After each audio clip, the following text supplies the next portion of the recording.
On voit maintenant dans nos territoires eh bien, ces petites bases d'eau et qui permettent eh bien, de s'élancer assez facilement.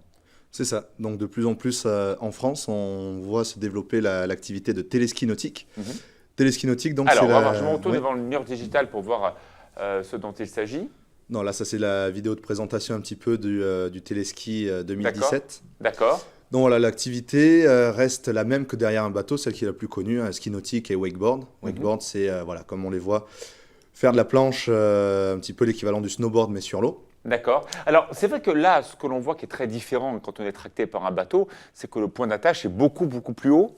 Voilà. Ça change quoi? Donc ça change plusieurs choses. Déjà, sur le départ, on a une traction qui se fait plus vers le haut, donc c'est plus facile d'arriver à se mettre debout. D'accord. Deuxième, Ah oui.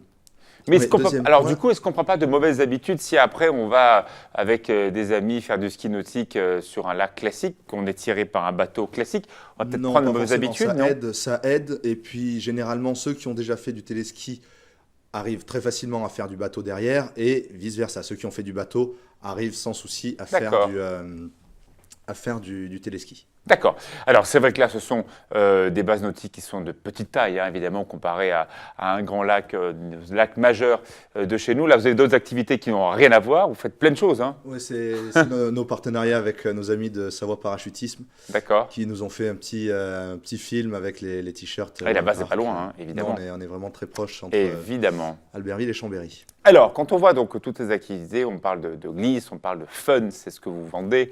C'est à partir de qui? Enfin, à partir de quel âge? Pour faire quoi? Donc c'est à partir de très tôt, dès 7 ans, les enfants peuvent s'initier. On a même des séances spécifiques à vitesse réduite et on va les chercher en bateau les samedis matins Mhm. de 10h à midi. Mais même sans ça, on arrive facilement à progresser et à se mettre debout sans souci grâce à cette forme de traction qui se fait vers le haut. Alors, le vrai problème, je vous retrouve vers Christophe en préparant l'émission, on a un petit peu échangé tous les deux, c'est vrai que de sortir pour la première fois, je crois que vous avez testé le fait de sortir en ski nautique, c'est pas facile et parfois on place plus de temps dans l'eau que réellement sur les skis ou sur le wakeboard. Complètement. Donc je pense qu'effectivement, l'approche avec le téléski doit sûrement aider et peut-être à maîtriser justement cette technique qui pourra être ensuite rendre plus simple, comme vous le disiez Alexis. Quand on est debout, tout va bien, le problème c'est qu'on passe Voilà, beaucoup mais de encore temps évidemment.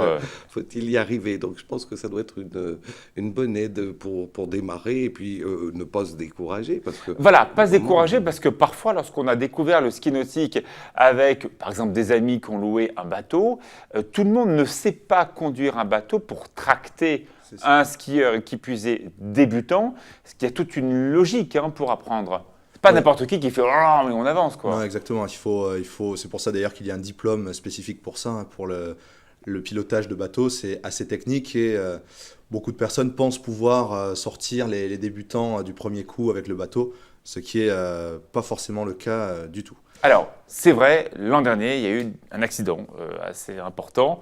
Ça a changé des choses. Il y a eu d'autres contraintes ou non? Les choses sont restées en l'état et Non, on peut les choses, considérer qu'il n'y a pas de souci. les choses sont restées en l'état. Ça a vraiment été une suite d'événements qui sont arrivés à ce malheureux accident. Il faut savoir que des bases de loisirs comme la nôtre peuvent accueillir jusqu'à 30 000, 40 000 personnes pour nous l'année dernière en tout C'est énorme. sur la base. Voilà, on fait pratiquer 20 000 personnes sur le téléski et il y a 20 000 personnes qui font les autres activités. Donc voilà, après c'est vrai qu'on multiplie ça par le nombre de structures qu'il y a en France, donc Bien une sûr. centaine actuellement.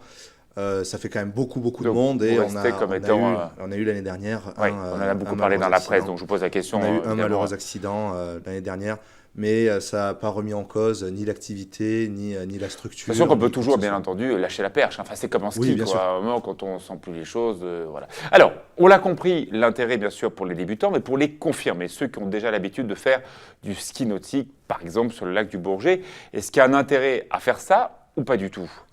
Justement, merci de poser la question parce que ce week-end, on a organisé une étape de la Coupe de France Ah, quand de même. wakeboard. Donc, il y a vraiment un circuit national et international. Et le gros avantage de cette structure, c'est qu'on peut faire partir un tout débutant, enfant, et derrière le champion du monde, tous à la même vitesse. D'accord. L'enfant, lui, ne prendra pas les tremplins, il ira tout droit. Et celui qui est plus confirmé prendra les tremplins, comme on peut voir sur les... C'est-à-dire que le câble tourne toujours à la même vitesse, que l'on soit un débutant ou un C'est ça. confirmé. Après, on modifie sa vitesse en prenant des coupes, donc en Ah oui, s'excentrant de c'est le l'axe projet. du câble. Voilà. D'accord. Là, on accélère, on prend les tremplins, donc plus ou moins vite.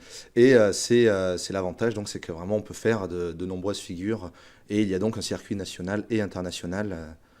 Et combien ça Absolument. coûte?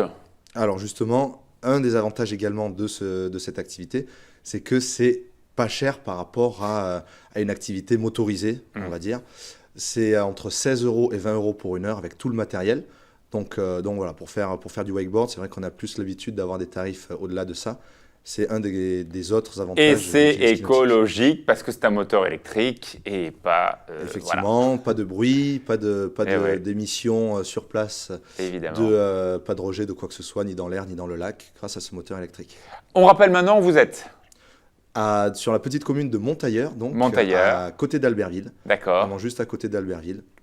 Ça fait maintenant la 3e saison qu'on est là. On commence à avoir à peu près l'intégralité de notre base. On arrive au terme du développement. Et donc maintenant, on va se mettre sur l'exploitation avec le grand téléski, le petit téléski, les jeux gonflables, les paddles, l'hébergement flottant. On a Bref, vraiment une tout le fun. grosse base. Ouais, voilà.